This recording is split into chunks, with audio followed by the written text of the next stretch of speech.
This week on Ask an Expert, tiny computers.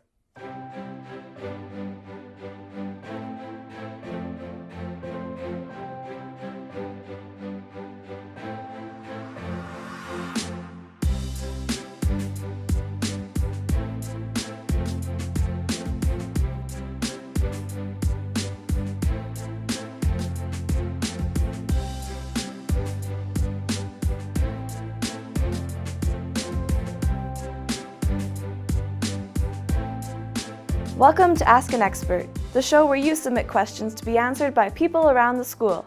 I'm your host, Sam Parody. This week on Ask an Expert, Matt asked, "What's a Raspberry Pi?"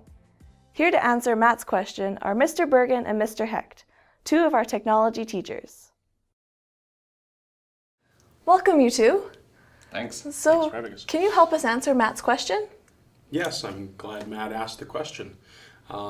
It takes me back to my young days as a small child, and my mother would bake this amazing Raspberry Pi. It smelled really. Oh, that wasn't his question. We're talking about Raspberry Pi, like computers. Okay. Well, that I can help you with as well. And just luckily, I have a Raspberry Pi right here. So, a Raspberry Pi is a very, very small computer. When I was younger, much younger, computers used to fit whole rooms, and they got much smaller, and you may be familiar with desktop computers or laptop computers, but a Raspberry Pi has all of the elements of a regular computer in a very, very small package. So it has USB ports like you would normally have on a mouse or a keyboard. It has a processor and a video processor, and outputs for other things, and then it has very tiny storage, just like the hard drive in your computer. So it does everything a microcomputer can do, it's just very, very small. And the appeal of that is it has this output port that can do really neat things that sort of hobbyists like.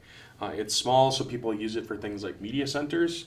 And the other appeal about it is it's only about $35. So there's lots of cool things you can do for a very small price. That's great. Right, so some of the cool things that we're doing here in Carlton, we've got 3 projects on the go here in the library. The first one is a selfie camera where you hit a button, it takes a picture and automatically uploads it to the internet, and all of that is run through software that runs on that little board.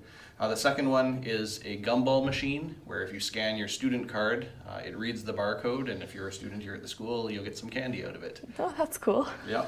And the third one is an old style arcade table that'll have a joystick and some buttons, screen, so you can play Pac-Man or older games like that, like you used to get in arcade, when those existed back in the day. We call it the Pi-Kia.